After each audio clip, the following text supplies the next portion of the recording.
Okay. I think there are a few more people coming, but here we are. And hello to everyone and anyone catching the replay as well.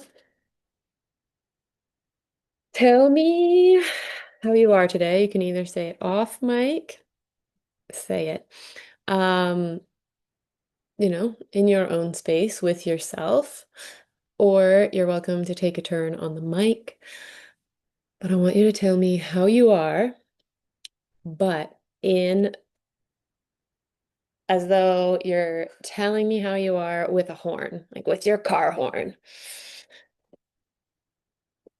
Mine feels very layered right now. Like I've definitely got a bit of road rage going on. There's a bit of like a long blaring horn is a layer in there, but I also have a pretty peppy beep beep beep beep beep beep. And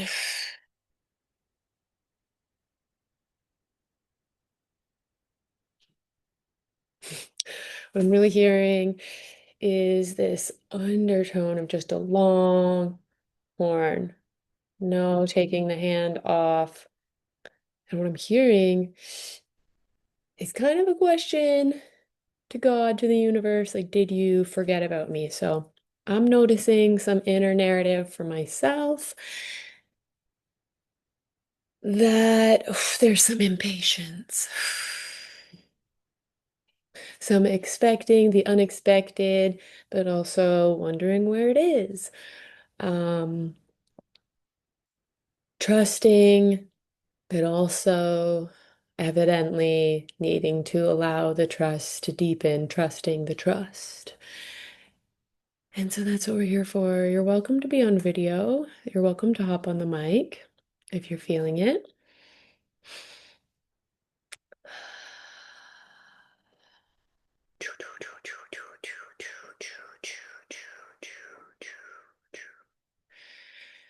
Time and space are feeling.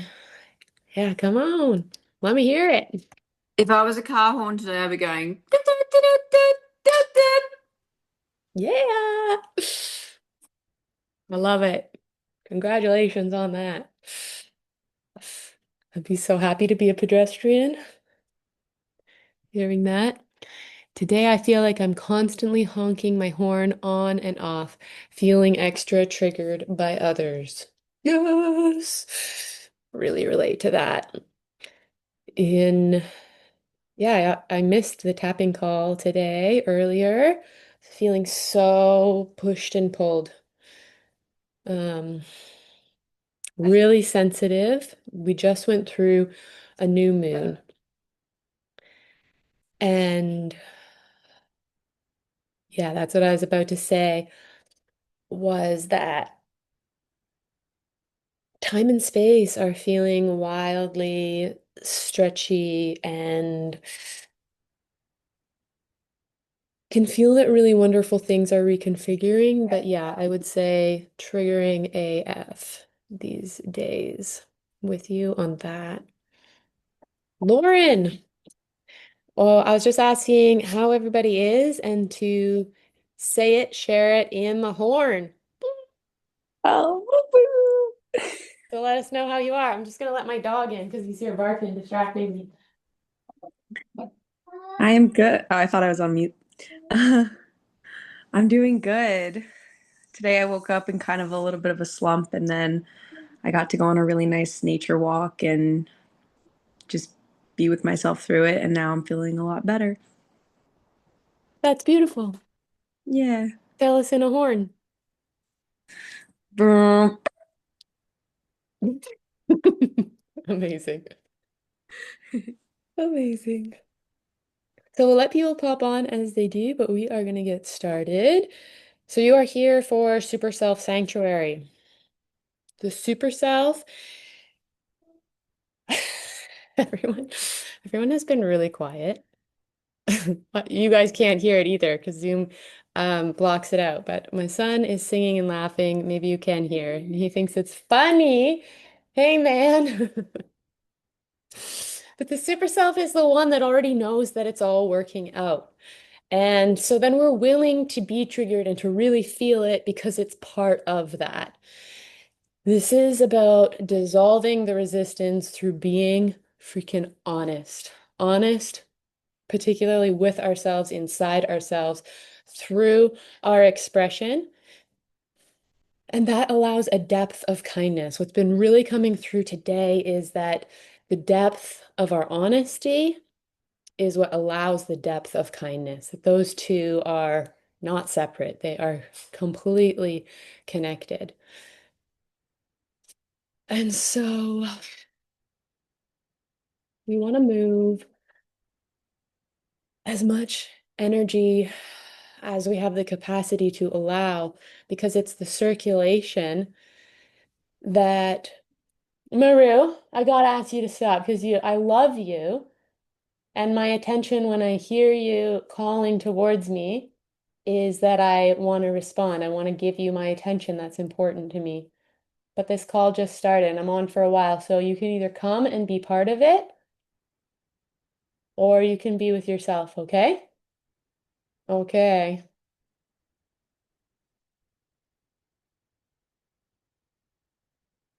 That's real though. I really want, self-sanctuary is about being able to be honest and kind with ourselves in any conditions, in any environment, with distractions, with triggers, not in some perfect circumstance that's like um, curated for an ease of self-love, though I hope this also can feel like that. If your kids need to be part of it, if your family, like I just welcome your real life to be with you and around you. There's no expectation of you being in some perfect meditative state to play here. This is about being real with ourselves, and there really is in our center this super self that is so unflinchingly connected to best case scenarios and cheering us on all the time, and who needs us to willingly be honest in our expression, expressing energy, emotion through our body beings. Remembering wholehearted living, honest and kind at the same time, deep, deep, true, true you.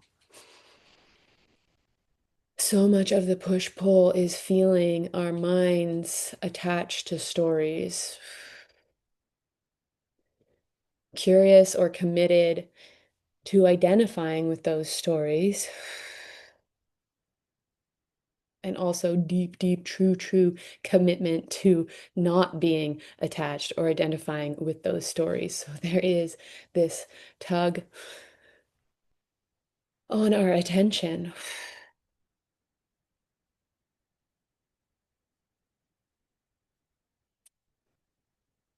So I want to start.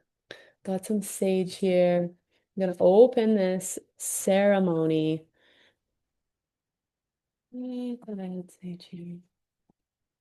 I lost it. Oh.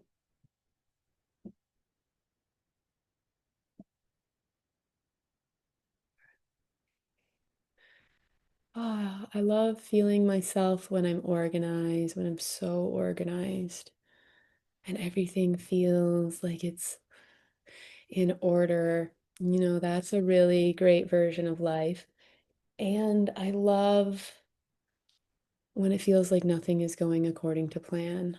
That is a really great version of life as well.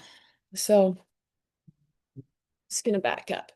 I'm gonna go from your crown all the way down and just sweep you off any excess energy, anything that's ready to be recycled that needs just a little extra permission, a little extra nudge, or just the blessing of being together, saying yes, yes, yes simultaneously. Anything extra that can encourage to be recycled. Let's do it. So combing through your field, same way I'd sweep you off if you were showing up to my door and we were doing a ceremony in person. You know, we get to play through the quantum field the same way. I have no complaints about meeting you over the computer, though I'd also be pretty ecstatic to meet you in person, up close in the flesh. This is really powerful too.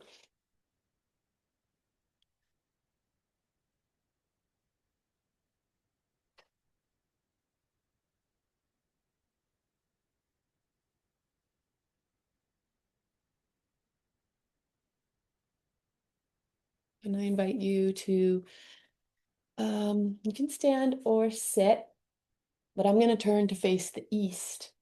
In my house, where I am on this land, I'm on Shisha land. Also, I feel compelled to mention this indigenous territory. I often don't give it enough credit for holding me, so really feel that thanks here and now.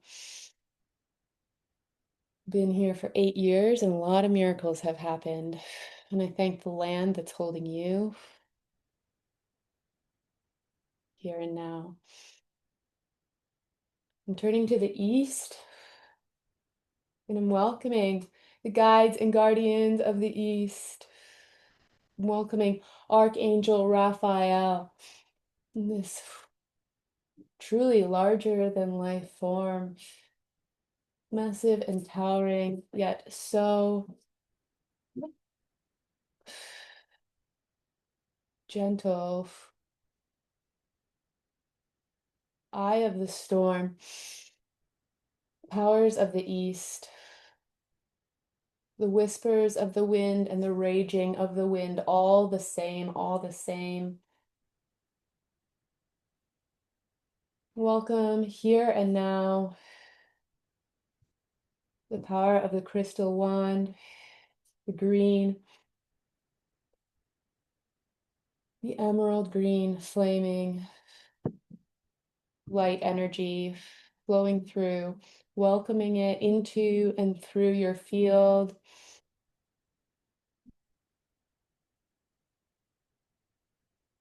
Any animals that you associate with the air, with the east. Eagle is coming to mind for me.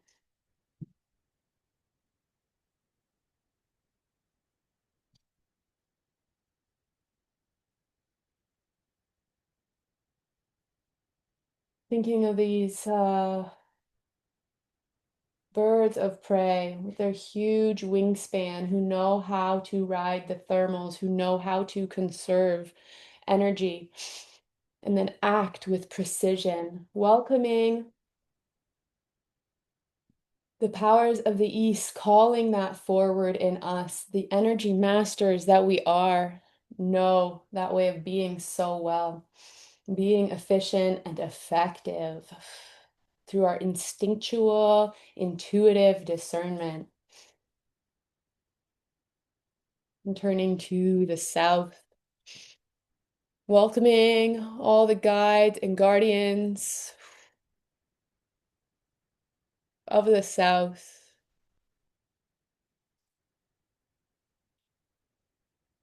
Welcoming Archangel Michael.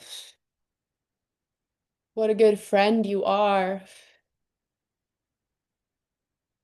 Wrapping each and all of us, all our babies, all our animals, our close ones, our inner circle, all of our parts, our whole person in your gleaming golden energy, 7 layers of your ultra protective energy.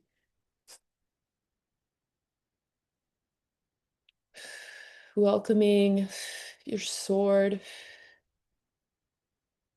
and the blue ray light, welcoming it into and through our bodies and our energy fields. Yummy, yummy, yummy.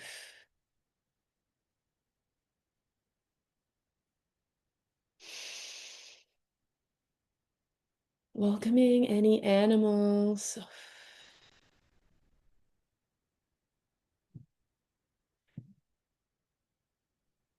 that feel associated with the South for you.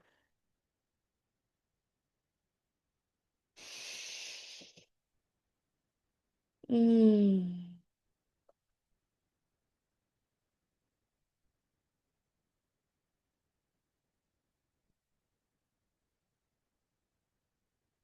Got such an array of animals coming forward. It's tricky to name them. I saw hummingbird, I saw whale, I saw jaguar. And part of my rational mind is like, is that right? Is that right? There is no right or wrong on the intuitive landscape. It's what feels true and in resonance for you moment by moment by moment. That is our authentic flexibility and openness beyond right and wrong, able to discern truth with so much ease and grace, to hold the frequency of best case scenarios. Thank you, thank you, thank you to the fire of the South burning inside and around all of us. It's this incredibly protective force of authenticity, humor, play.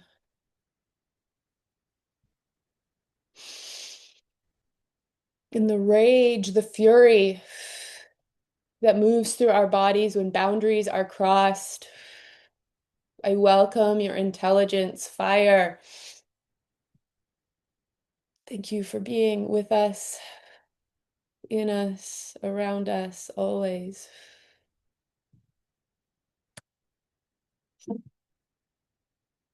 West, Archangel Gabriel, the messenger, crystal chalice, overflow, waters of the West, our natural knowing when the energy is flowing.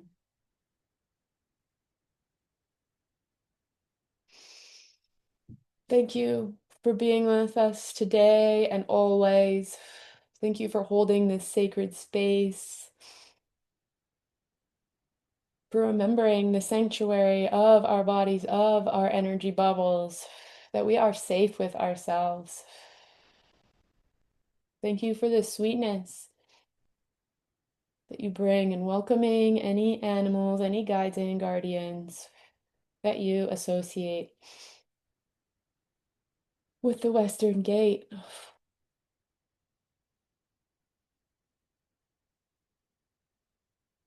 Mm. I'm feeling seal. Mm. And I love you, seal. Thank you for your slippery, playful ways, the way you move between the dimensions, weaving dream realities.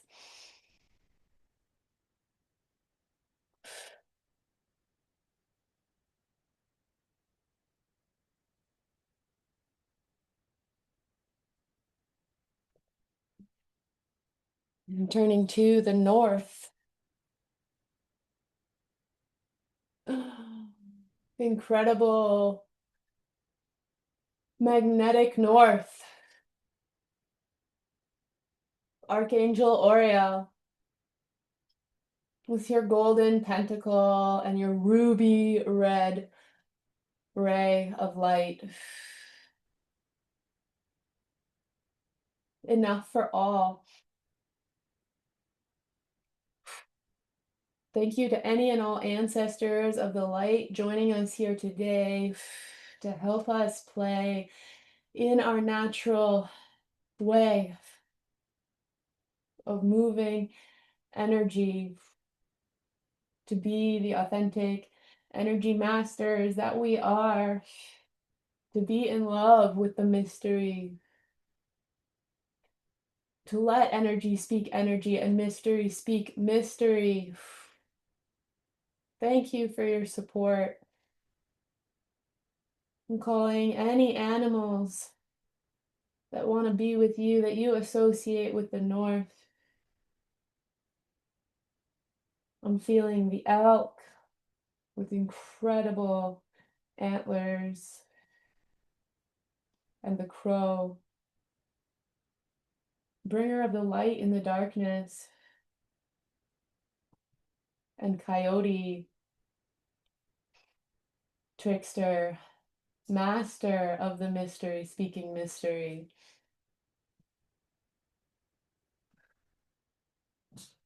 Earth element, thank you for holding us.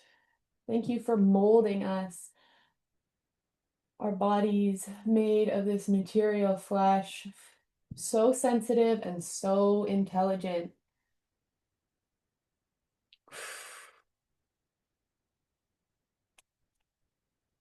Thank you. Feeling held by the four directions. We bring our attention all the way up, up, up, up, up, up, up to Archangel Metatron. We plug into the highest dimension, into Source, into the center of the universe, into heaven, into God, whatever words work for you. This is about energy. It's about feeling. It's about trusting your own truth and getting through all of the layers of resistance to be honest with yourself about what that truth really is. Archangel Metatron, thank you for being with us in that. Thank you for always, always welcoming us back into our natural connection with Source, infinitely resourced, infinitely invited to exchange, to hold on to no thought form, to let it be recycled, so that our minds, our bodies can be relaxed enough to be the energy masters that we are. Thank you for your guardianship.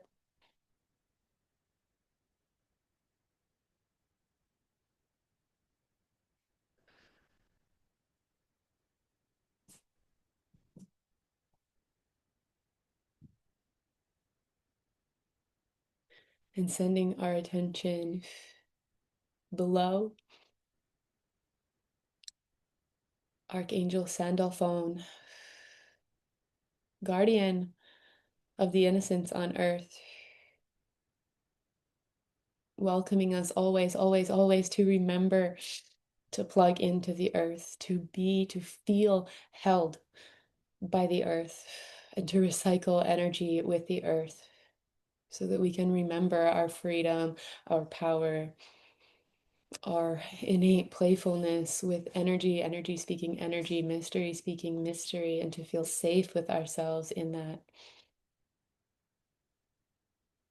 Thank you for your sweetness. Thank you for this balanced, radically relieving exchange.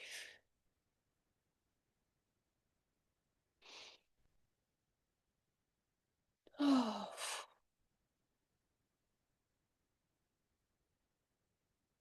hallelujah.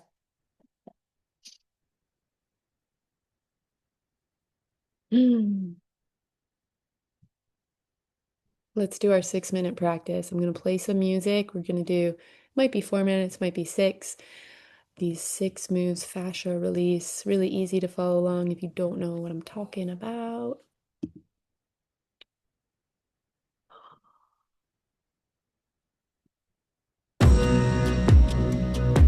We're going to start with just really simple fascia release. Bouncing or jumping. I'm about to bleed. I'm gonna pull myself my tender down. Even if you've already done this today, I guarantee a second time won't hurt. This is our daily challenge right now. Kindergarten.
Natasha around the spine,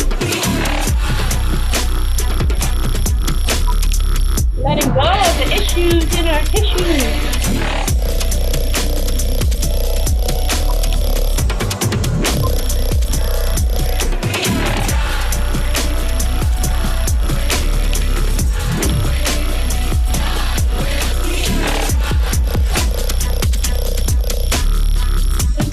Thumbs up, chin.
Okay, I think that was like 30 seconds each move. A whole minute is recommended, but I'll take that for now. So now I want to do more of a check-in. When I was checking in with myself about what does this call need to be, mm, I heard be honest, like tell them how you're really doing. And then what came through was be the person that you needed as a kid. And that really landed. I love that saying. So I want you to tell me, you can hop on the mic or you can tell me in the chat. And I'm going to tell you, but like, who are you being that you needed as a kid? I needed people to be honest with me. I really uh, could tell when people were lying.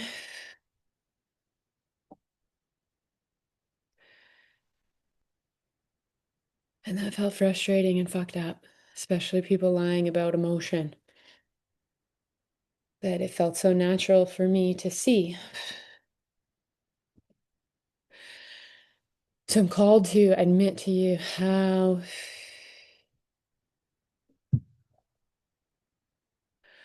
distracted I feel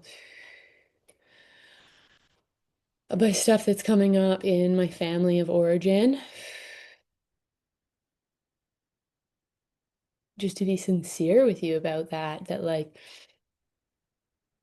there is a lot of, yeah, I just like want my eyes closed this whole time, and not because I don't love looking at you or sharing eye contact, but there's a lot of inner dialogue going on, a lot of old stuff being burned up.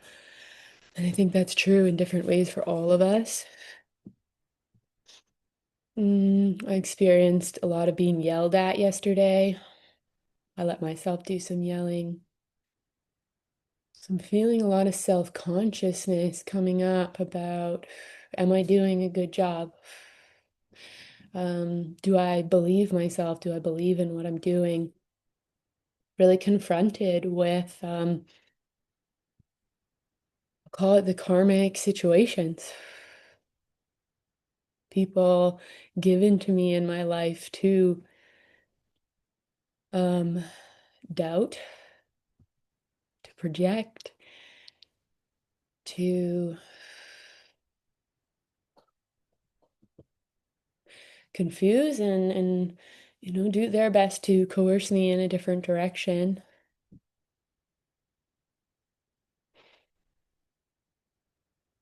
that isn't so invested in truth and being non-abusive with myself and being honest about the subtleties of abuse, stuck in my own system, stuck in our family system, stuck in our collective systems.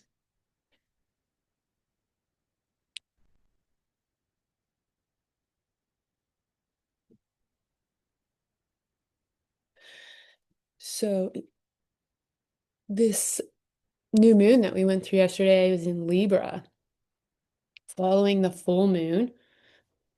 Full moon is when the sun's across from the moon, so it's in the opposite sign. Aries and Libra are across from each other. It's like the powerful warrior individual and the desire for, best case scenario, the embodiment of harmony and balance between people and between our closest people.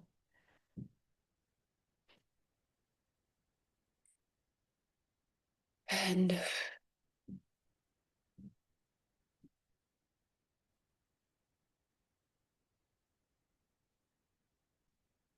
oh,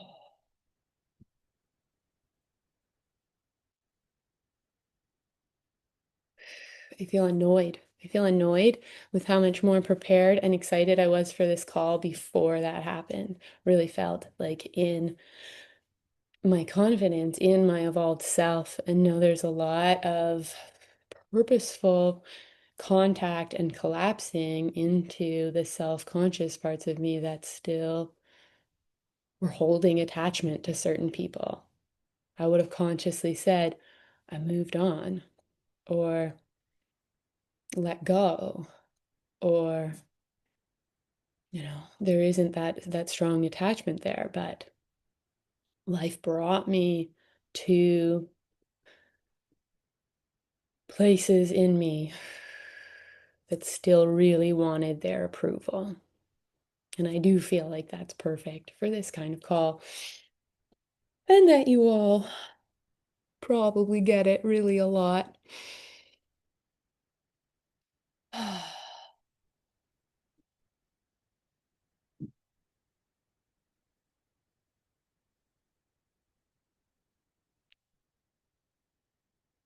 Again, you're welcome to share how the new moon landed for you. Thank you. But it matches because the questions already were the question that I want to start with and that we're going to play with. There's a series of questions. In the Gene Keys, my lead Gene Key is 63. The question asker, the question master. So I'm going to ask a bunch of questions and we'll move energy in some specific ways. But really found that Aries full moon asking, like, what are you fighting for? And there was this time years ago where I was fighting with my kid's dad, or there was tension between us, and I asked him, "What are you fighting for?" He had no idea, conscious idea, or got mad at me for asking, but it was like wasn't this shallow question, it was a deep question. And I made this cardboard sign and taped it on the door that I'm looking at right now. And so I keep seeing that in my mind's eye, which is why I'm sharing it with you. I'm just following the threads. I want to be planned and prepared. Part of me wants that. And I'm doing my best to let that dissolve because this isn't about performance. Yeah, Yes, Chef. please. I'm relating, resonating enormously with what you're saying about family of origin because there's something big happening in the mother line for me at the moment. My grandmother, my mother, me. The thing you said about being, you can, you knew when people were lying, like that could have been me speaking, hearing everything you said. And my grandmother went into hospital yesterday. She's 99. And it's so, I can't understand why my mother won't go to her. Because to me, it's like a given that, like, it's like she needs someone to tell her, go there. But I haven't, I haven't said that because also a part of me recognizes that I won't be heard. Like I can't be heard by these women, even though part of me is trying to protect them. And when you say about what are you fighting for, like I answered that question the other day. Weirdly, that it's saying that because it's like, and I also don't want to be fighting for anything. I don't want it to be about fighting. I want it to be about creating something beyond anything that's been, but it's for freedom to be myself. And it all feels interrelated. Yes. I Mm, really relate to that, and that feels like the Aries balance, the Aries Libra conversation is like, I don't want to fight. But until we feel our wholeness, like until we're really embodied, our wholeheartedness, our wholeness, until we don't have that attachment looking for approval from anywhere else, there is some fighting going on in us. And so that's where that question, and I love that you have an answer for it, and I feel really related to that and what you it's said. also a weird mush of like little girl, like playing my part in those three women, but Hmm. also recognizing that they are little girls and playing my part in something beyond that and recognizing that they are like if only they would hear what I had to say, like maybe it could be received, but Hmm. also recognizing there's no maybe awareness or openness to that possibility. Yes. And That may that or may not be true, but that's what my perception is. totally. And Mm. that we are, each child is a channel for wisdom, brilliant, Mm. moment by moment wisdom of aliveness, of sincerity, of honest, a depth of honesty and kindness at the same time, because we come in with the natural capacity to allow energy to speak energy and mystery to speak mystery. And we are immersed in that. It is us. And then we experience the lying and emotional manipulation and just common culture, like how much that's involved in our families and in our culture. And we take it on, like, oh, I need to belong. Um, I need to please people so that they feed me, or Yes. whatever the details of the story is. And yeah, now we're reclaiming that unwounded inner child. We have to go through the wounding, and there's a lot of narratives there. And where my attention is drawn is just like the existential, kinky side of it, where there's parts of us that enjoy being stuck in the stories because of the belonging, because of the relatedness. Mm. I can really see that in where I was brought yesterday. It was really interesting. I was prompted to say like more, to be more specific. Like, um, I feel things so intensely in so much detail, I often hold back and try to sum it up. Um, but I don't mean to withhold information either. And that's where it's prompting me to say the one of the people that I felt, my cousin, that I felt could actually see me, actually appreciated me for my sensitivity, qualities that I love about myself or that have been both easy and hard to love.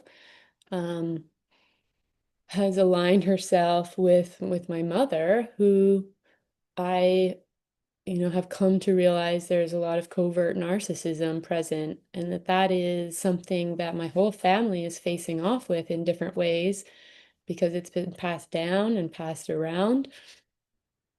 And we absorbed it as children and perpetuate it in different ways. And I have a lot of distance from my family because I've been devoted to having these deep conversations with myself, and no one wanted to come. And so had to find that willingness. And it does feel like it has felt like a fight to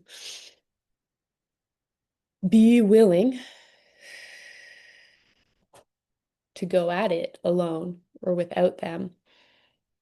And I see in them the fear of the identity of family shattering. I see the fear of not knowing what life would be like without identifying with the ways of the family and perpetuating them. And there's a frustration because I'm like, I know it's scary, but it's not that scary. I already went through it. And there's part of me that still wants to say, come, come, come. And I feel that little girl spirit and that just well of incredible believing that we can do it. But at the same time, the maturity of not knowing that we can't force anyone or convince anyone. And that kind of what you spoke to, Rubina, of there being multiple truths there, and or that's what I heard from you.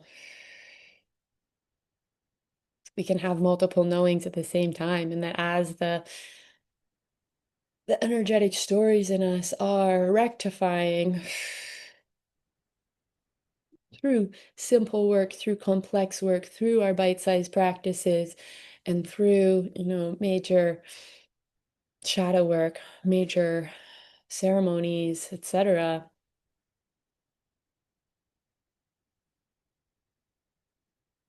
I don't know how I started that sentence, so let it go.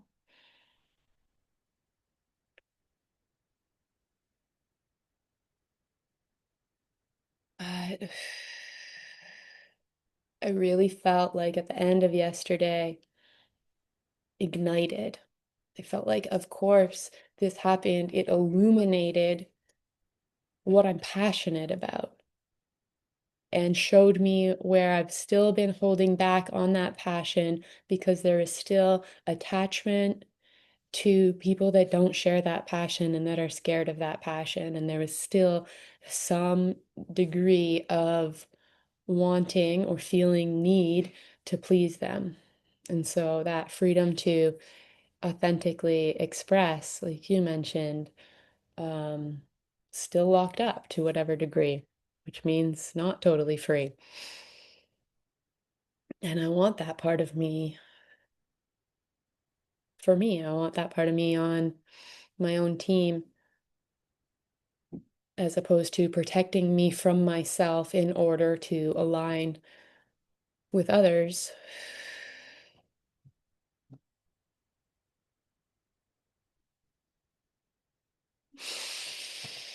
So let's move some more energy unless anybody would like to say more. I welcome your voices here. And I want to say also that I love, as much as I, would have loved yesterday to be different or for the stories to be different, I also love that that came up.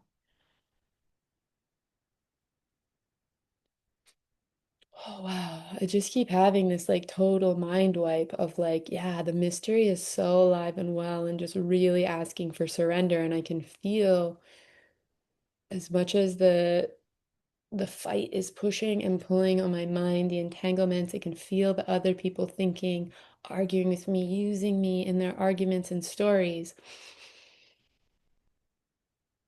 But the major energy I'm experiencing is this surrender and this like timelessness and spaciousness, this just like wiping of the slate clean. And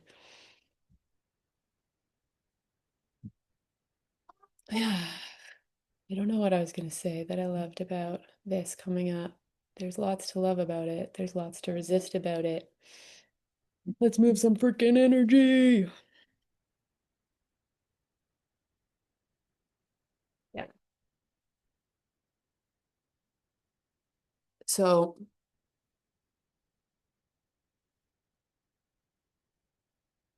I was going to say think about it, but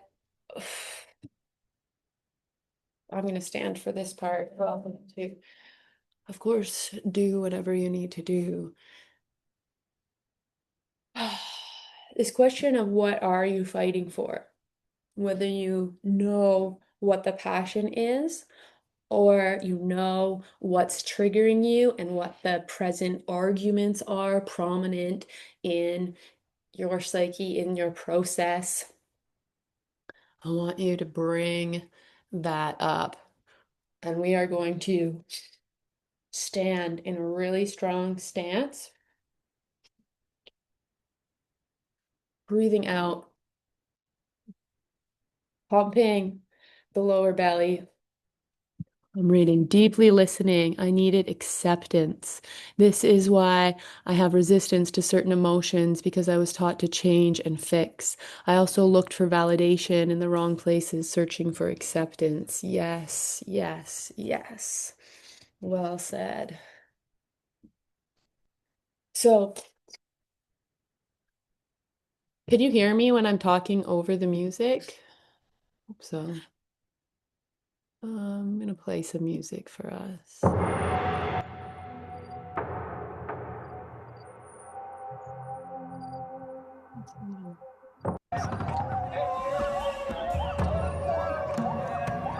I chose this.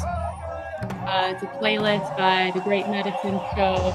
It's tribal dance, and it's like getting into the permission of the primal responses we had as children and now in our bodies, to boundary cross, to being ignored or dismissed or coerced into an expression that doesn't feel honest. Okay, so letting your feet feel anchored, feeling your thighs, your knees bent. What are you fighting for? We'll just go for 30 seconds a minute.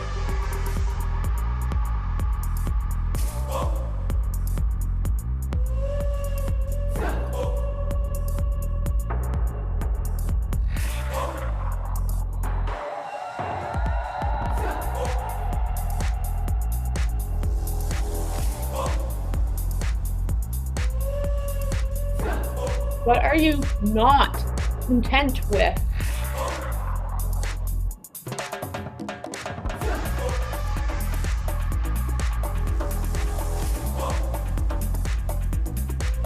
What do you have a big fuck no towards?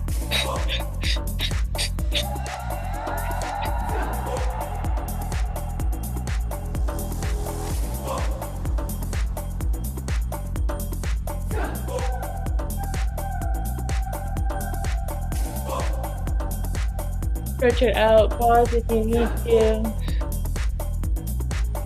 Switch sides. Again, feeling your feet on the floor. Feeling the strength of your thighs, flexibility in your knees. What are you fighting for?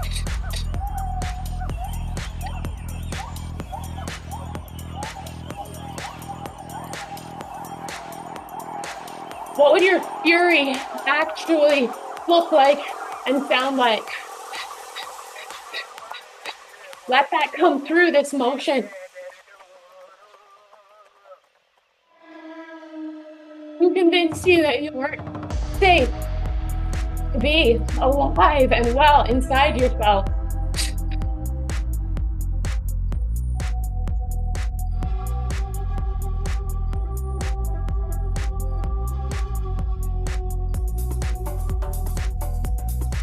How much were they hurting?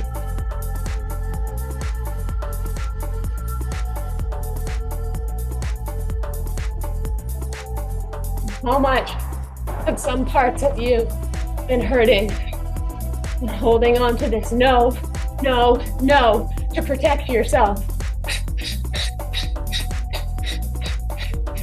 to preserve,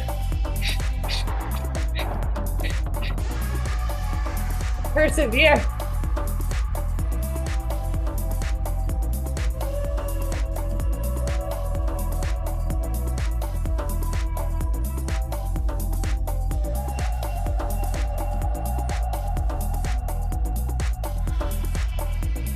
Oh.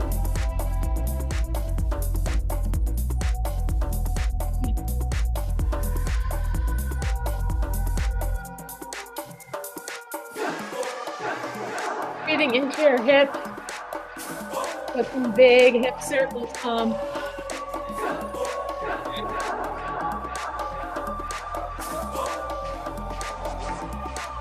Allowing expression is this rebirthing, this reparenting, this reclamation.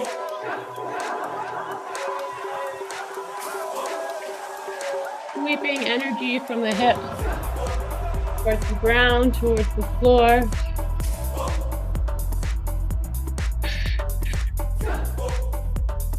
See how big you can get your hips to circle.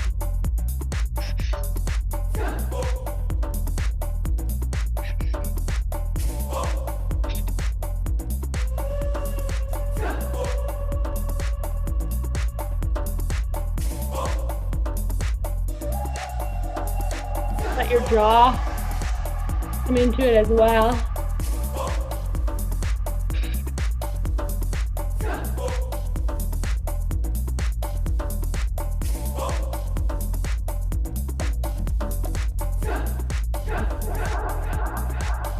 I want you, if you're willing, you know, you can do it a little bit or you can do it a lot, but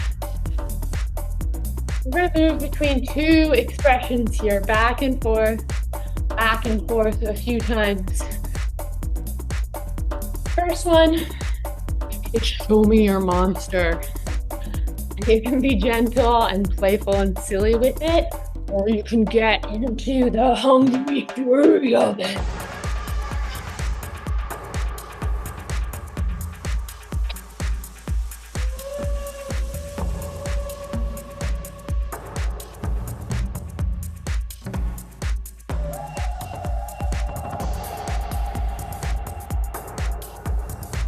What does it want to do? What does the monster in you feel the need to destroy?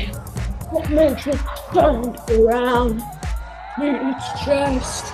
What illusions is the monster in you trying to claw through? Or maybe trying to protect?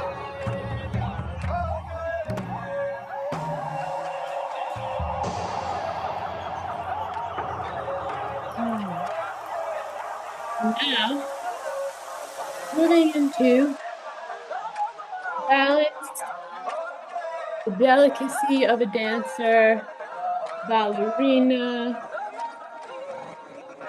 Let your body move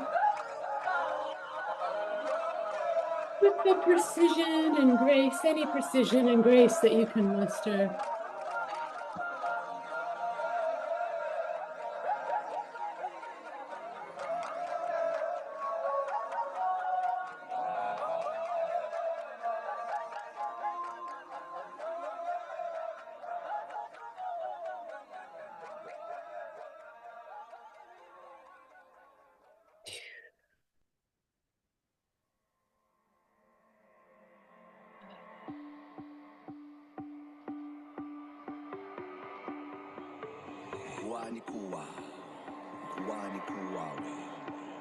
Back to the monster. A lot less graceful, a lot more reactive, a lot more impulsive.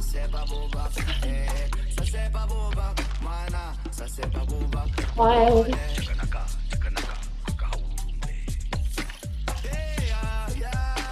Maybe it's the animal of you. Maybe monster doesn't ring true for you right now. It's feeling true for me in that sense of rejection with the family and being like, oh, I'm scared to talk to you.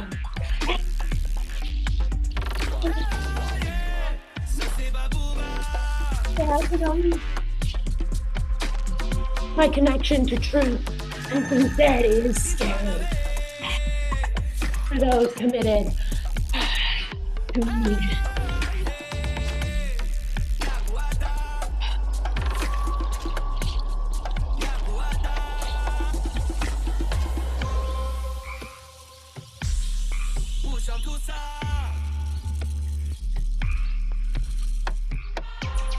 Let it glide back. Dancer. Whatever dancer feels true for you. I'm feeling like prima ballerina is the opposite of my monstrous expression. You know, one who can be well trained and perform on cue.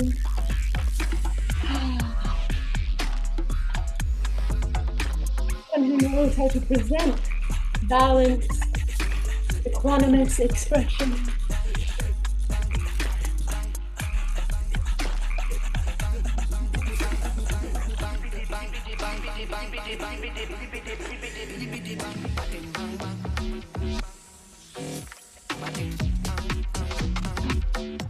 Is there any mix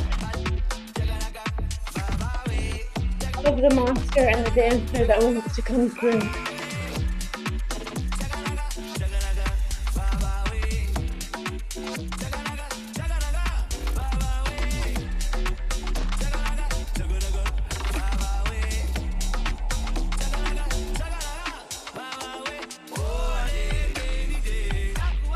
Feeling pretty stompy.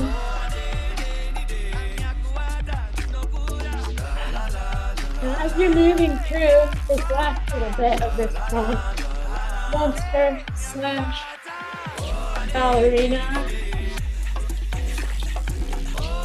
animal, dancer,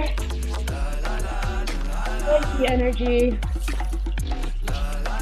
be moving up and down through all your movements, whether they're wild and untamed or seemingly planned in practice. Always, always, always, we're safer with ourselves if we remember to move the energy up and down.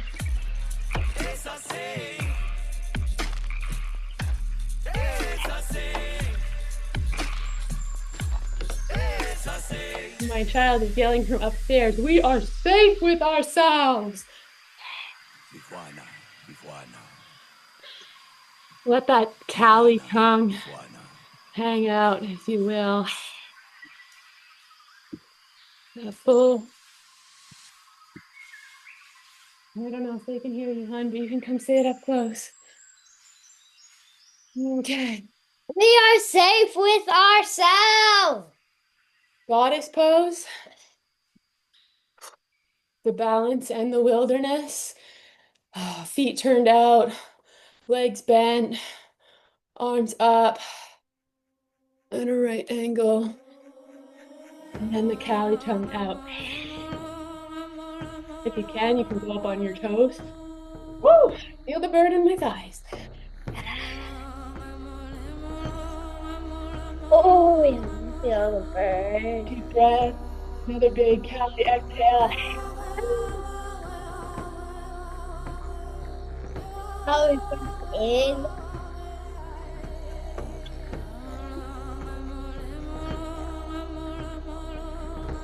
Yeah. We know too that we got the energy moving well when the child wants to be part of it. Or being deeply true about something that's really attractive to the pureness, the innocence. My back is sweating.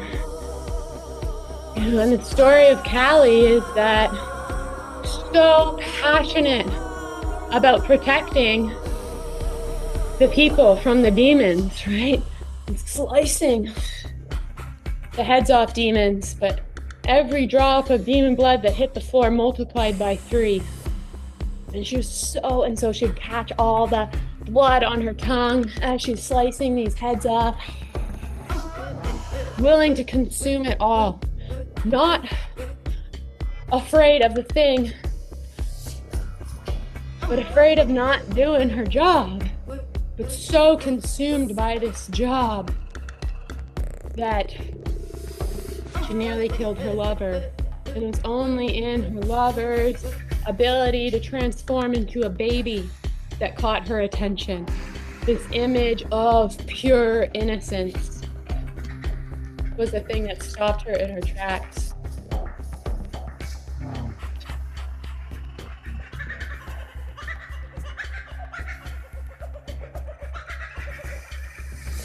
Whoa.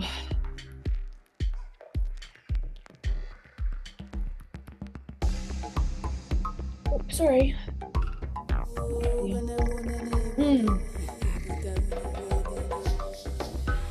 We're gonna keep going with fury for a moment, for 3 minutes to be precise. Letting the warrior in you come forward. Any anger held in the system distorts the passion, creates fixation that blurs the vision. And so we need to be actively attending when the frustration and anger arises in our system, saying yes, yes, yes, to moving that energy up and down, safe with ourselves, to be honest about it, give ourselves that permission that maybe never came from other people when we needed it early in our lives. Maybe there's lots of that. Maybe there isn't. If you have trouble accessing your own anger for this exercise, I invite you to think of somebody that you've seen being really angry and moving that energy, not because it's your job to take care of someone else's feelings, but because if you have trouble accessing that feeling in you, but you've been exposed to it, the likelihood that you've absorbed it and that it's frozen. And so that's why we're letting that image come to mind to inspire the yes, yes, yes of allowing that energy to move cleanly through us, up and down, recycled by source. So hands are like this, thumbs folded in, fingers over the thumbs, and we're sweeping over the arc line of the head, again with that breath, pumping the lower belly. Probably just go for a minute and a half here ish. Nobody's counting. I'm not counting. We're gonna feel it out. Let it rip.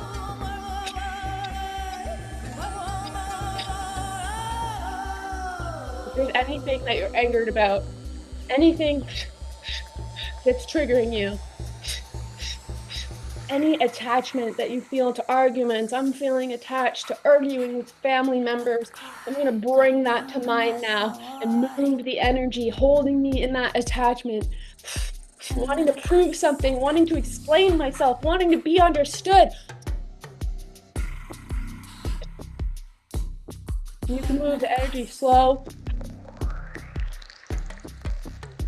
or fast. Trust yourself.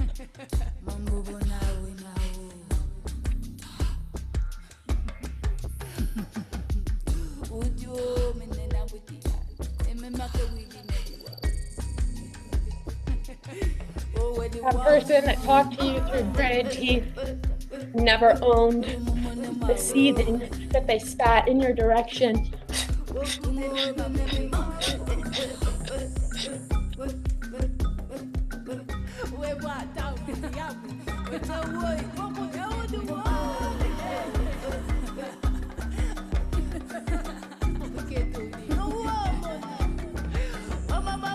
Any screaming, stop, stop, stop, caught in your system. Sending the energy up or down.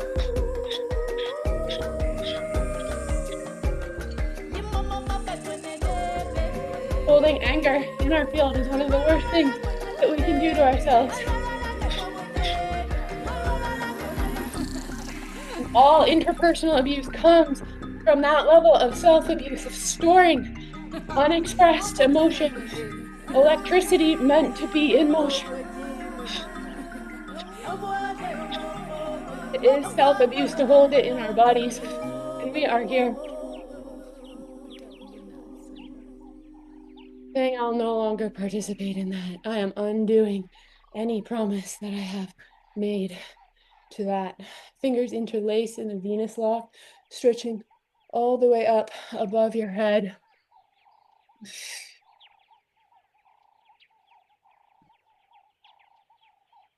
Breathing. Inhale and hold. Let your root lock, your sex organs, your belly button pull in towards your spine. Let your eyes roll back, looking up through the crown of your head. Slurp in a little more air.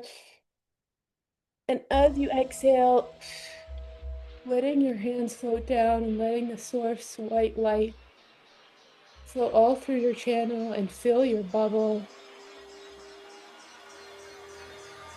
Pulling it through your field as your hands float down.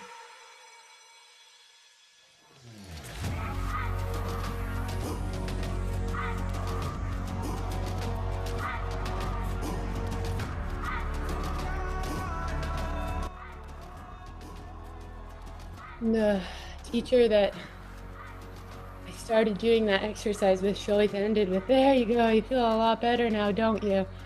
And the truth was, I always feel better. And I'm really honored by my room, my son, who reminds me sometimes asks me, "Hey, will you do fists of anger?" When he sees me resisting the expression of the frustration in my system, that something stuck has been touched, invited to move. And I forget that I'm safe with myself like that. And so I have this innocent reminder. And, my hope for this space is that we show up and practice together so that it comes to mind with more and more ease, that we're safe with ourselves. Play with energy this way, to express emotion this way, the way most of our caregivers were not trained or reminded to do. We come from lineages addicted to pushing and pulling emotional energy between us rather than recycling it above and below so that we can be in harmony, so that we can be deeply, deeply honest and kind from a centered place. And I don't know if I said this already because I said it before a few times today, but it's really coming through today, and I never thought about it this way before, that the depth of honesty is what allows a depth of kindness, that those two things are intrinsically connected. They can only meet me as deeply as they've met themselves. Exactly. And we don't know the soul contracts of other people. I can feel mine alive inside me, that I am here to be an absolute fuck yes for this work. That I was bestowed some drive that either is absent or isn't as present in other people, where this drive in me to be honest and authentic this way was stronger than the attachment. I think a lot of people on earth don't really understand that because they're consumed by the attachment. That's their version of safety, or that is our version of safety. It's made a lot of sense in some ways. this is what makes the most sense to me, and that's why I share it.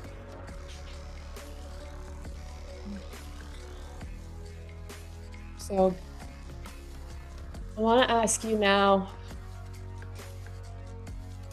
about disgust. Anger and disgust sit in the solar plexus together. And you know, some of you have been in these conversations with me before, and I just heard that self-consciousness, like, oh, aren't they tired of hearing this? Like, we can't really do this too much, especially if we allow ourselves to have fun with it. And the reality is, until we are fully inhabiting our own body and energy bubble, which is the best version of protection, we're still really absorbent. We're still really susceptible to absorbing and letting it inhabit us, the psychic and emotional stories of others. And it can feel like our own feelings or our own thoughts. And so playing with things this way and honoring the sensational impulses, you know, sometimes I feel like, oh, I want to punch that person in the face. And I like hear that or I feel that. And I'm like, okay, some boundary is being crossed. And I don't need to follow the impulse to punch them in the face.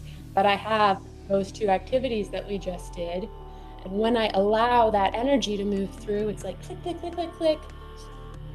Anything that I would be looking for in conversation or argument with that person, I get from this relationship with myself. And then I'm holding the frequency of that permission, which is really the thing that I would want to give to that person if I could give them anything, would be that authentic permission. So, what frickin' disgusts you?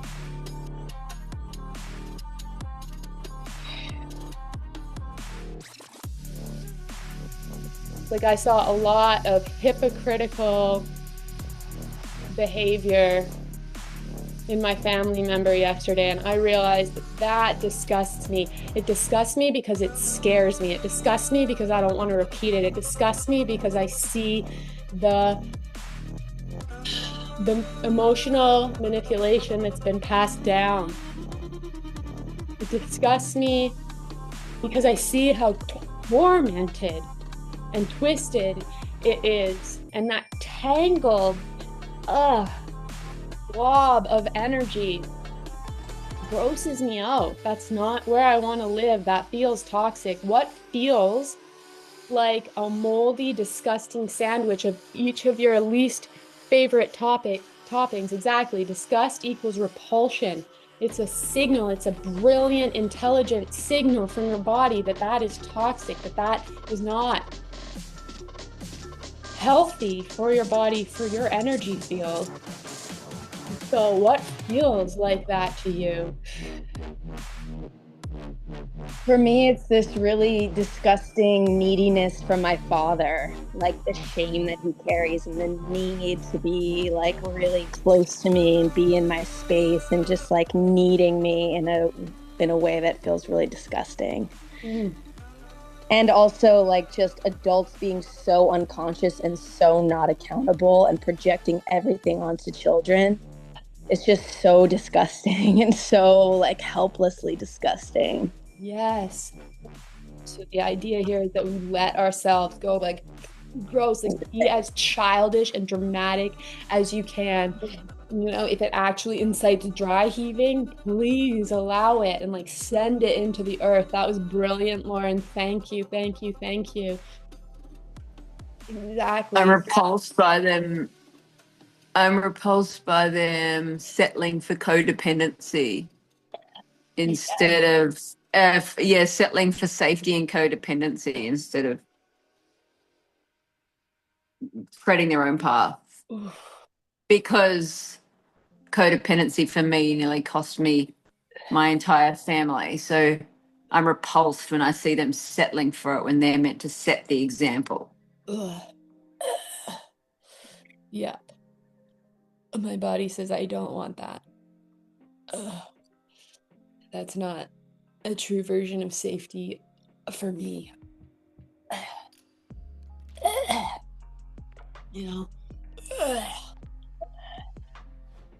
Let yourself be that inner child that knows. Yeah, nails in my skin, trying to possess me, trying to make me something palatable that doesn't trigger their fears and self-consciousness, that continues the self-image that they're comfortable with.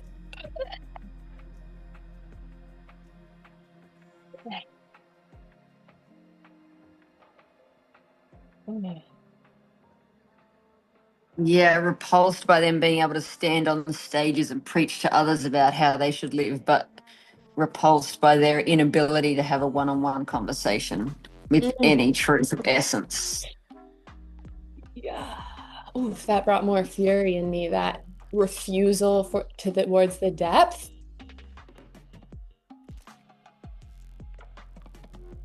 Forgot about how good silent screaming feels. Feel free to join me. And yeah, like the disgust and anger sit together in the solar plexus, which is our place of purpose. And if we don't let that energy move, it distorts the vision, it distorts the purpose, it distorts the mission. And if we don't access both disgust and anger, if we only do anger, it's like we're holding that disgust. It's going to pour that cold, watery energy of the disgust onto our fire. It's going to keep us tame. It's going to hold us back. And so life is going to pop up around us, prompting us, feel the disgust, move it through the body, give it back to the earth. You're fully supported and fully seen, if not by the people that you thought were your people. You are fully accepted and seen by the earth, by nature.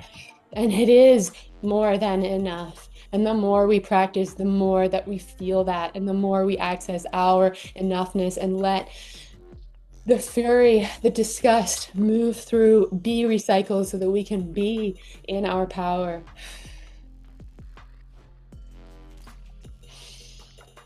And how important this energy center is, as it's this like gatekeeper between the lower energy centers and the heart space.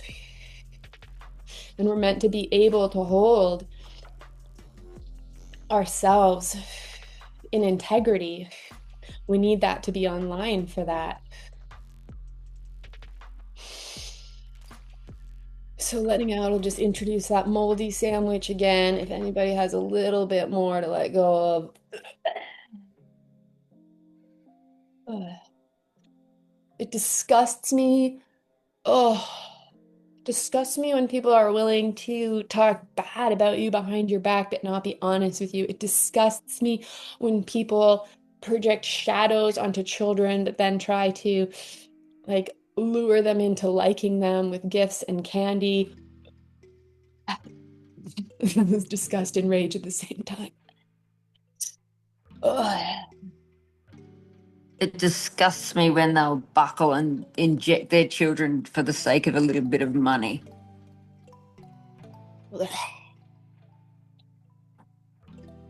Did you have anything, Marie? Are you right here?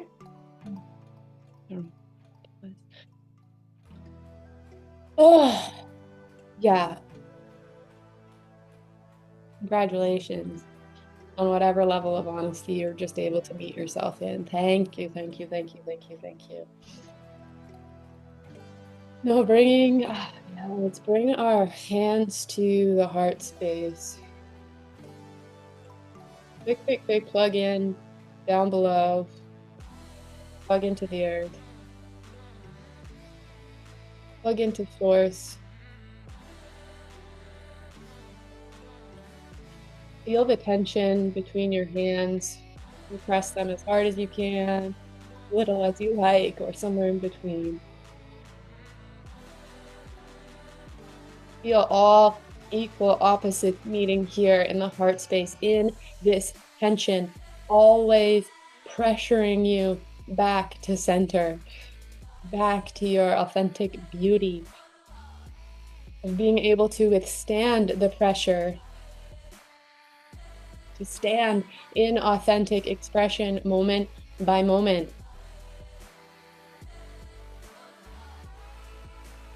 Yes, it disgusts me living in denial. Abso-fucking-lutely.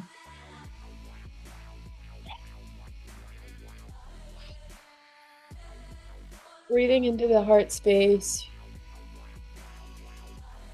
feeling that tension, and then letting it soften. Letting your hands fall apart a little bit and feeling this pink orb of light here at your heart space. If green suits you better, go for it, or whatever color is coming to mind. Trust it. Pink feels really good for me right now. Pink, soft pink is this color that's really attractive to animals. It's a color of softness, of trust, of surrender. Like I'm safe with you. Letting that pink orb stretch through your body, through your energy field.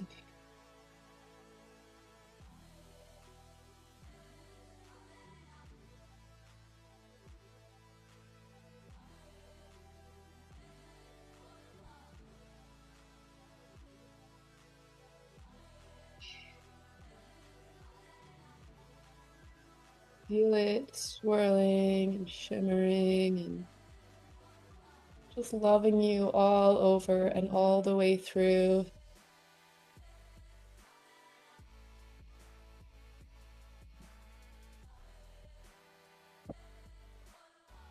Letting it stretch as big as your arm span, encompassing your whole body, head to toe. Letting it stretch even further, all the way up around your soul star and your earth star, above and below.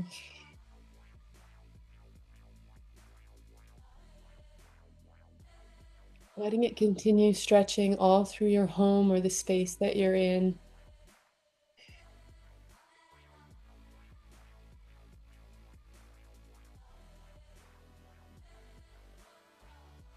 Stretching further and further around the property or the neighborhood. If you're comfortable with that, keep coming with me. And if you just feel really good at whatever level, again, trust yourself. But I invite you to stretch even further, your whole city, your whole country. Stretching yourself as this pink orb,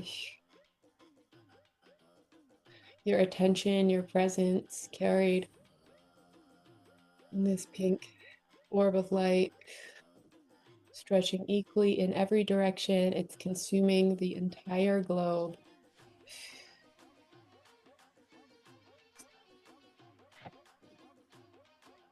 And it's stretching further and further and further into the cosmos.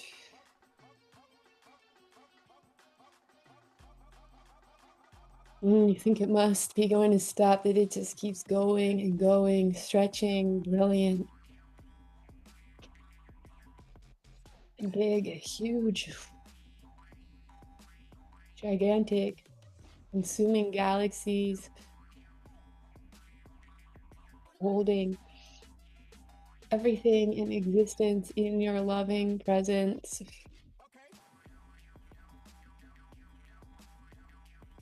You are bigger than the dream. Bigger than any problem, bigger than any stuck stuff. You are this infinite consciousness, unconditional, loving, super self. Who knows it's safe to journey through the expressions, to be honest with yourself.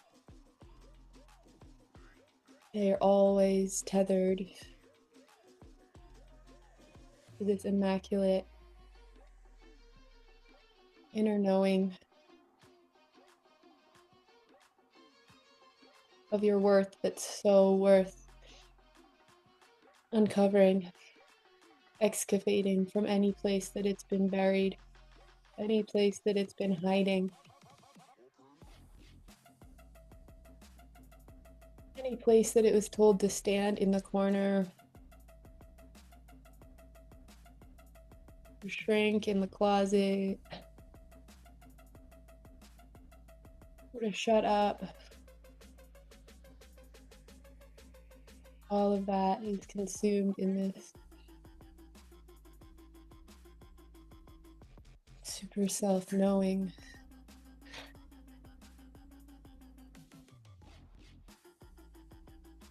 That you can trust life, that you're safe with yourself.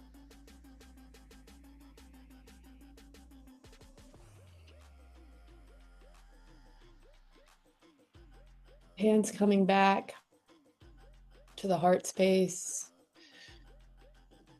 stretching upwards towards source.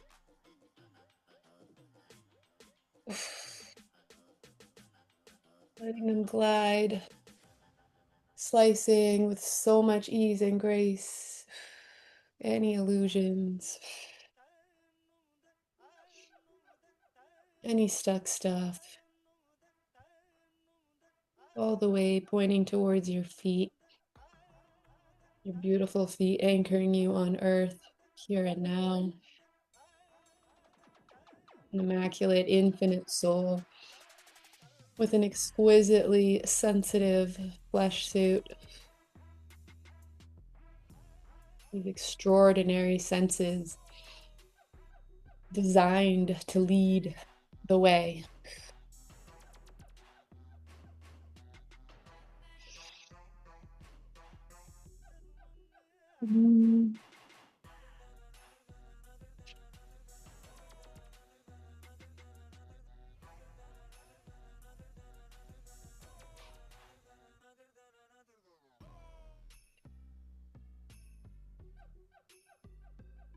I'm gonna read. Hi.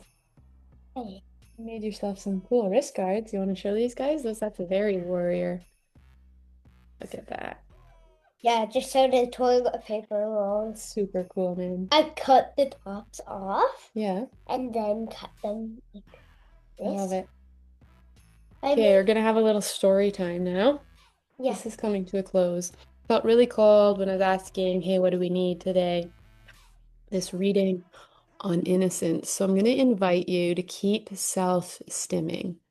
That could mean stroking, swaying, self-massage, tapping, massaging your hands, massaging your feet. That's what I'll be doing. And so just letting that big movement integrate. And I'm going to read from this Gene Keys book, which some of you know that I'm absolutely in love with. The third gene key is innocence. And something I often think about is that children, particularly ages 0 to 7, and animals and nature are just always innocent. Like they're just always innocent. And I live kind of a reclusive life where I'm mostly with animals and children and nature, which has given me a really cool opportunity to be triggered by them and to face off with the innocence of being triggered and the allowance of feeling what I didn't feel previously allowed to feel and letting that energy move through. So this third gene key, again, please engage your body, self-stimulating, continuing the discharge and circulation after that more intense movement. Third gene key is through the eyes of a child. The shadow is chaos. The gift, innovation, and the city, the enlightened state, is innocence.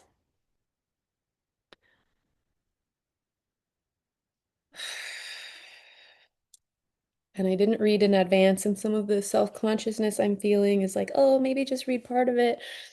I'm going to read it. If you need to click off, you click off. We're going to read this. We're going to do one more integrative movement. Yeah.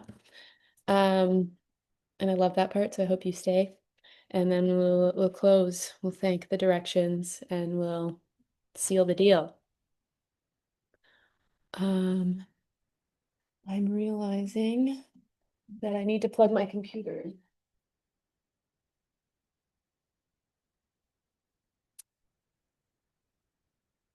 Okay, I'm glad I noticed that.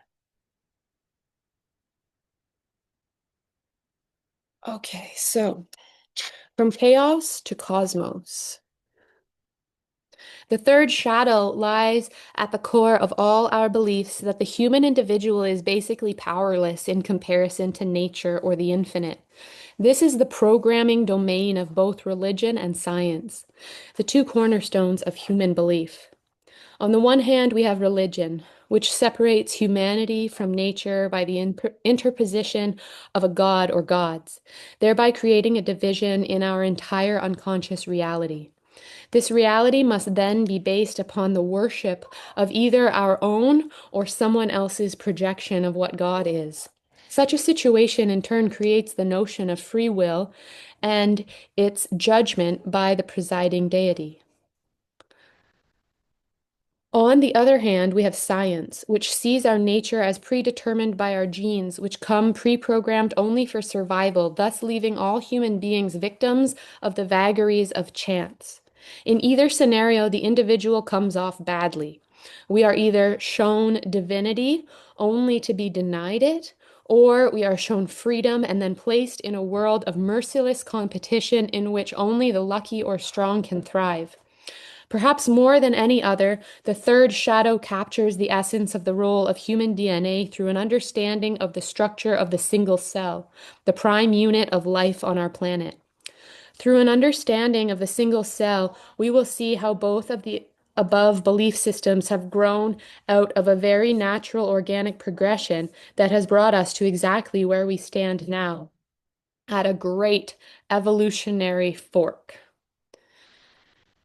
As a planetary consciousness, we now stand before a chasm, and humanity's response to this threshold must either lead to chaos or it must lead to cosmos. Never before in history has the future of our entire planet and all its organisms hung in the balance of human behavior.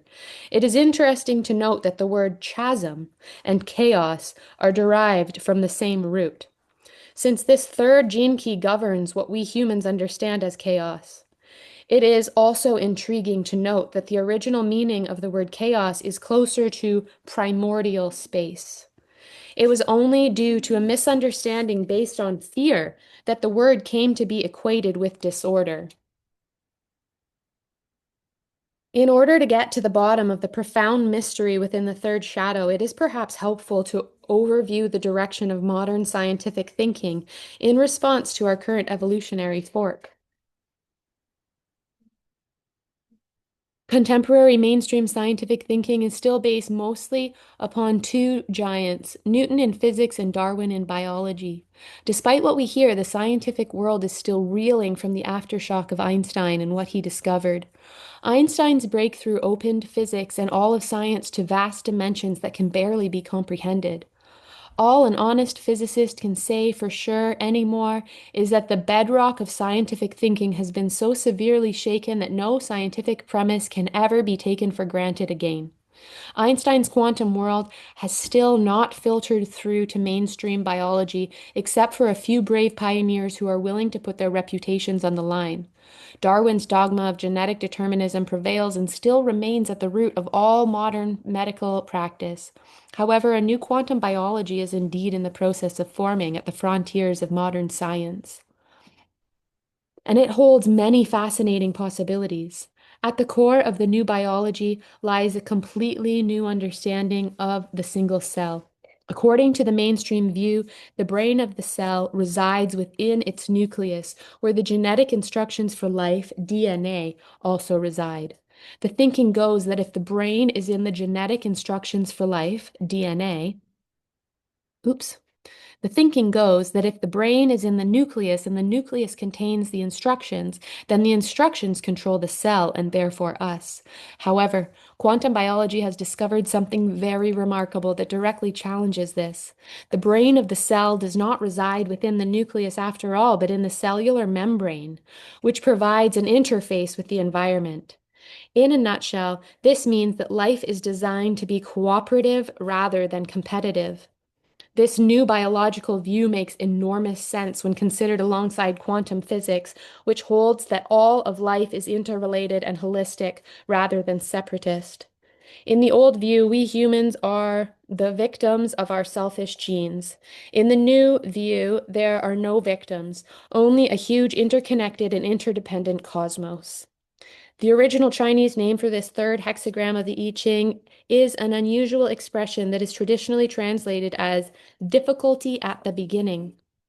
This is a profound insight because chaos is about beginnings. Modern scientific chaos theory is founded upon tiny variations in initial conditions within a system. In terms of the evolution of life, however, the single cell's prime directive is indeed to survive at all costs, which is what forms the consciousness of this third shadow. The greatest challenge in evolution is always at the beginning, because every cell has to learn to fend for itself. Only those that become strong will survive. Likewise, human beings are locked into single-celled consciousness at the frequency of the third shadow. This is the same consciousness that dominates across our planet, and its byproduct is what we call chaos. However, chaos is really only a perspective that conceals a hidden pattern that inevitably leads to order. If life truly were that selfish, it would never have made it off the starting block. According to the law of fractals, the same law that governs single cells also governs individual human beings, which means that early in our evolution we were programmed to survive. Our survival instincts are rooted in the primitive aspects of our brains, which become dominant as we learned to evolve from our ape-like ancestors. Most of our modern beliefs and ideologies are based on these ancient aspects of our awareness that are rooted in fear, and we remain walled off within our individual cells. Our mainstream scientific thinking is still based on the divisive worldview that there exists no organizing force in the universe other than chance. Likewise, our religious thinking is locked into the same single cell consciousness, and so we have divided the world into an inside and an outside, an us and then God. What then does all this reality mean? What then does all of this really mean? And how does it affect you in your daily life? One answer lies in the polarity of the shadow, the 50th shadow of corruption. It means that you are only trapped by your own thinking. It is you who corrupts the data within your DNA by only allowing in a frequency that activates its most primitive components. The wider you open yourself to the chasm that lies ahead of you, the more you will realize that there never was any chaos. It was all simply the difficulty at the beginning. It is this third shadow that makes human beings afraid to change, despite the fact that we are wired to change. In order to evolve, a human being must embrace chaos rather than try to protect against it. The third shadow causes human beings to distrust life itself, and therefore adopt the old survival strategy known as dog eat dog. Incredibly, when you trust in chaos and allow your environment to mutate you, rather than trying to control it and stay the same, the greatest magic is revealed to you, that in chaos there is and always has been a vast underlying transformative order. Our deep-seated fear that life is simply based on chaos leads to one of the first great human control mechanisms, that of anal retention. Despite the discoveries made by Freud regarding this phenomenon, it has been known about for millennia by many systems of yoga and meditation. Fear activates a very subtle restriction of the muscles around the anus which in turn affects, anus is your butthole. I know. You do, which in turn affects our entire breathing pattern. As our breathing becomes shallower, the fear manifests through our need to maintain control over our lives. Almost all human beings suffer from some level of anal retention, ranging from mild to acute. It is only when we begin to touch the core of the primal fear within us that our system begins to let go of this deep-seated tensing of our being. The more we feel and allow the fear, the more we let go into the embrace of the cosmos, and the more we realize how deeply we are held and protected by it. The adverse reaction to our fear of life is to express it outwardly as rage. The result of this is the creation of the very thing that terrifies us, chaos and disorder. These natures have absolutely no predictable direction, rhythm, or purpose. They bring into the world the very vibration that terrifies the repressed nature, sometimes in the form of aggression, sometimes anarchy, and always destruction. Again, there are varying degrees of this disease, from the mild to the acute. Every time we stop trusting in life and believe in our fears, we begin to co-create the vibration of chaos. Whenever that fear turns into anger, even in the most mundane circumstances, it carries a destructive force that will inevitably come back to haunt us. In this sense, all anger that is not owned fully strengthens the frequency of the third shadow in the world. The third gift, innovation. The end of island mentality. What is so wonderful about the third shadow is that despite its narrow, fear-based, mono-celled outlook on life, it also holds the secret to our future. All one has to do is look back at our own evolution to see where it must inevitably lead. To the third gift, to the gift of innovation. As single-celled organisms multiplied all across our planet, evolution prepared itself for a quantum leap. The great transition into multicellular life. If it were true that deep within the nucleus of every cell a selfish drive were paramount, then it is highly unlikely that any two cells could ever cooperate, since their very design would drive them to compete. The genius of the cell and its true brain must therefore lie where the quantum biologists say it lies, within the cell's membrane. We know that the membrane allows the single cell to respond to its environment, but it goes one stage further than this. It must allow its DNA to be influenced by its environment. This is the foundational principle of quantum biology, and it is regarded as nothing short of heresy in the face of current mainstream biological dogma. What we can now see is that life does indeed work in this way. Millions of years ago, single-celled consciousness made a quantum leap into multi-celled consciousness, which means the survival-based programming within DNA must have either mutated or adjusted itself in order for the cell to be assimilated into a greater organism. When we apply the same metaphor to humanity, what we see is the empowerment of the human individual through the third gift of innovation. Innovation is built into life. In other words, life itself is designed to transcend its own initial programming, difficulty at the beginning, and discover new and higher forms of consciousness. Beyond selfishness and chaos lies cooperation and innovation. Innovation only occurs when you truly begin to think for yourself. This may sound like an everyday occurrence, but in fact, it is relatively uncommon. In order to be truly innovative, you have to attain a very high frequency that allows you to see beyond the collective worldview. The gift of innovation is far more exciting than simply being creative. It implies that you have permanently escaped the fear-based perspective of the shadow frequency. Innovation thrives on optimism, although this is not the kind of optimism that is built upon hope. True optimism is the dynamic energy at the heart of creation. Through the third gift, you begin to tap into the higher aspects within your own DNA. It is not that the DNA itself changes, but that the frequency passing through it activates its hidden programming. This is how single-cell life gave way to cooperative life, and it is how human selfishness must and will give way to collective consciousness. The whole is far more powerful than its individual human components. That is the rub. Innovation implies cooperation by its very nature. In order to mature life to a higher order, you must integrate and synthesize.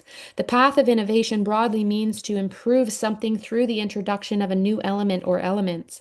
Those who work with the third gift are life's great synthesizers because they understand the primal law wound into the substructure of all life. They understand the primal law. That unity equals efficiency. This is the integral message encoded in the codon group known as the ring of life and death. It is all based upon change, which is what the Chinese words I Ching mean, the book of changes. Life is continually mutating, and as it mutates, it transcends and includes those levels and views it has just transcended. Who, what, and wherever you are, if you are not continually transcending, then you are dying. The third gift also teaches us something else wonderful about synthesis, which has to do with another often overlooked human gift, the gift of play. If you truly want to see the genius of innovation, you only have to watch a young child at play. When seen through the eyes of the third shadow, children appear to create nothing but chaos. But to the higher eyes of the third gift, a child is the living expression of genius. If we can recall the image of the cellular membrane allowing in certain frequencies from the environment which then impact on our DNA, this is exactly what a young child mirrors back at us. The child both mutates its environment, as any parent knows, but is also mutated by its environment. The gift of innovation requires then that adults also allow themselves to be shaped by their environment. This means that you must be as open-hearted and open-minded as a child. All preconceived notions, dogmas, or beliefs must be discarded when they no longer serve the developing synthesis. Innovation also requires a deep sense of inner trust. As you continue to work with this gift, you continually update and change your position. Even though you may not yet see how everything fits together, you feel the underlying unifying spirit, and above all else, you have enormous fun. Through the gift of innovation, humanity must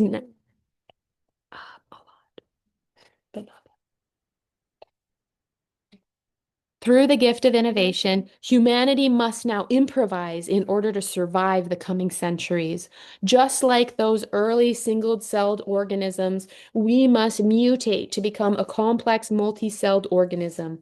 Just as those early organisms developed a nervous system culminating in a brain, we developed our governments and our modern global communication-rich culture.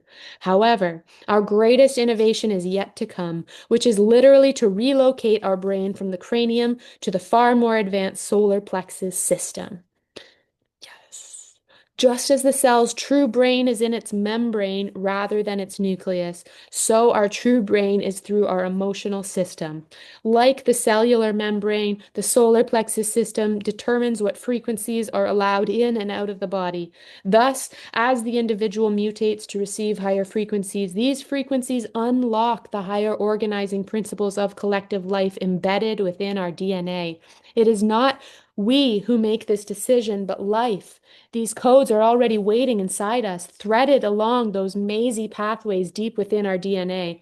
This is the sacred secret. Life is designed to keep on innovating, and the old human, with its single-celled island mentality, has had its day. The third city, innocence, all play and no work. In discussing the third shadow and its gift, we have traveled into some fairly complex territory in order to understand the true depth and relevance of this third gene key. Actually, it is really one of the simplest of all to understand once you move out of mental territory. At the absolute zenith of its frequency, the third city is about innocence. This city reminds us that all of life, and that includes human beings, is essentially innocent. Our most common misconception as human beings is that we are not a part of life. Our mind seems to tell us that we can control life, but in truth, this is an illusion born of the brain. Human beings are an instrument of life, an experiment in life, but we can never be masters of life as long as we are only a part of life. Human beings remain a brain-centered species today. We have seen how deeply we feel the need for a center or a nucleus to be in control of life. This need is expressed within every level of our thinking and at every level of our society. It is epitomized in our need to find a God. The thought that no one might be in control terrifies us. What would happen if the world had no governments? What might happen if we had no religion, education, police, army, or money? Because we do not trust life. The only answer we can give to this question is chaos. The truth is that we do not know what would happen, but the child inside us longs to find out. That is what this third city is all about. It is about no barriers, no laws, and no work, just play. As a species, humanity has hugely misjudged itself. We represent the cutting edge of consciousness on Earth at this moment in time. One day, when the human we see now is a relic of the past, we will look back at this time through the third city and wonder to ourselves why we became so serious during this epoch in our evolution. From the viewpoint of the third city, we are eminently laughable in the warmest possible way. That human awareness had to go through a phase in which it believed itself to be the center of the universe is an enormous joke to the third city. However, to a child, play is absolutely serious. The toy in the child's hand does become the center of their universe, just as our individual lives become the center of our universe. We are innocently unaware of the magnitude of our great good fortune to be alive and playing out this epic exploration of consciousness with all of its toys in the world of form. One day, inevitably, the child will grow up. Humanity will evolve towards its awesome final destiny of global and celestial harmony. But one thing is certain, consciousness will never grow up. It will keep on exploring, playing, and experimenting forever, all because its nature is innocence. Life is innocent. We are life, and therefore we are innocent. That is the equation for the next millennium. As the third city comes into the world, which it will do very shortly, a great remembering of our innocence will emerge in humanity because the first vessels of the new human destiny will all be children. The strange thing about these children is that the consciousness within them will never grow up and become serious. Their awareness will function in an entirely new and different way from our current brain centered awareness. Their brain will be the environment itself. It will be inside every other human being, creature, plant, stone, and star. We cannot yet imagine the kind of cosmic consciousness, but it will come soon, pouring into the world like a great breaking wave. Humanity will change from within, as life always has. It is shaped by its own environment. If it becomes a threat to that environment, then life relays that message back into its cellular structure, causing it to mutate a more efficient program. This is not a decision that can be made by humanity, but by the whole organism. There are no losers in this game because every cell innocently contributes its own unique information to the whole. In the process of mutation, new life codes are activated, and any cells that do not mutate will simply die off. This is a totally natural and organic process that is already beginning to occur in humanity. We fear it because we do not trust our own innocence. The great human fear is of losing our own uniqueness. If we lost that and became an amalgamated soup, it would indeed be a step backwards in evolution. However, evolution does not travel backwards, it only knows progress. By giving up our own individual identity, we actually create another greater individual identity that is both collective and individual at the same time. The human body itself is the prime example of the direction that humanity is moving. Our body evolved from a single-celled amoebas responding to their environment. Not a single cell within our body can afford to be selfish or we would die. Life spontaneously discovered in its innocence that the easiest way to keep evolving was to integrate all those competing individual cells into a single body. What incredible things life discovers when it is left alone to play. This is the central message contained within the ring of life and death, that the chaos of play is to be deeply trusted and revered. Play is the expression of genius, and genius always finds a new solution to the challenges it meets along the way. We are all really children, children of the cosmos, and our only real job is to let go of our seriousness and find the delight in every exquisite jewel that life places before us. From reading this third gene key and its various levels of frequency, you can perhaps feel the wonder and the scale of the experiment you are involved in. As Einstein said, God doesn't play dice.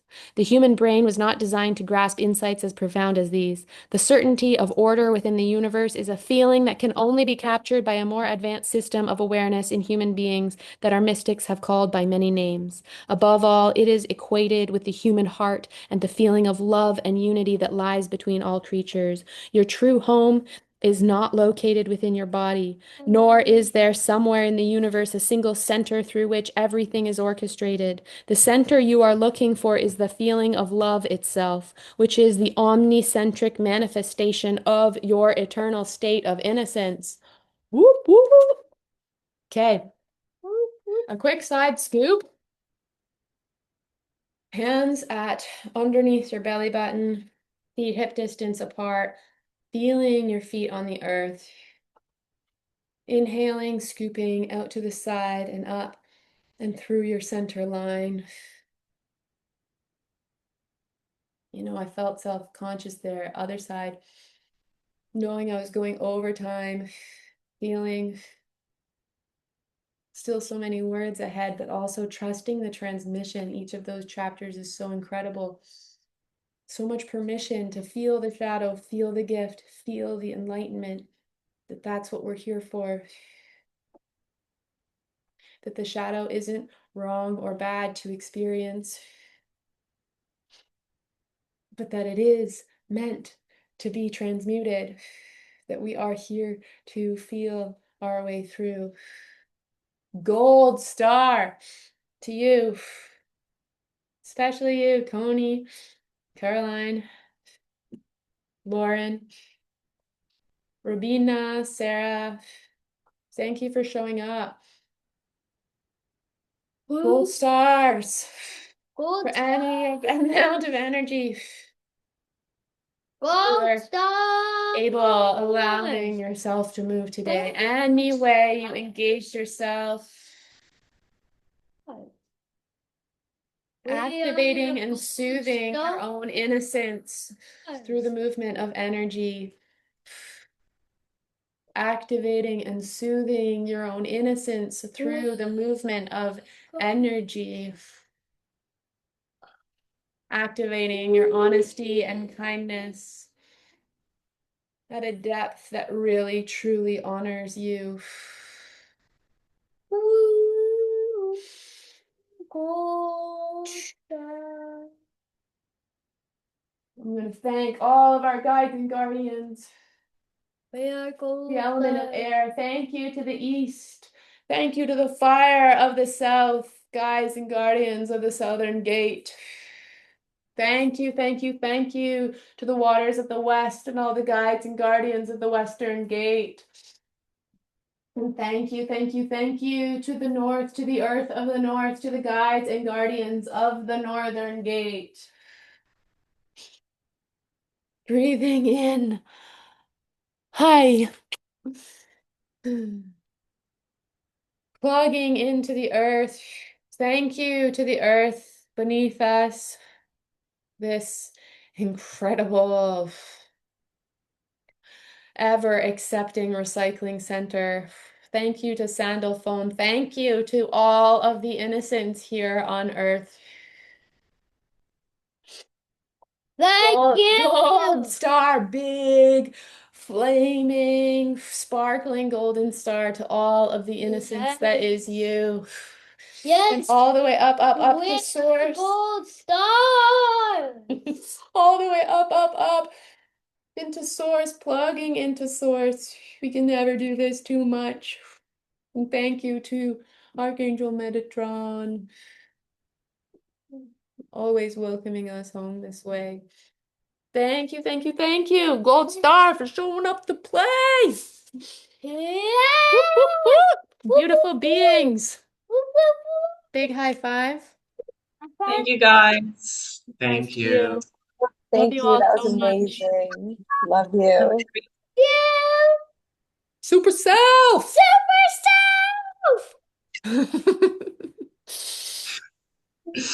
Good My night. God. Good Good night. night. Bye.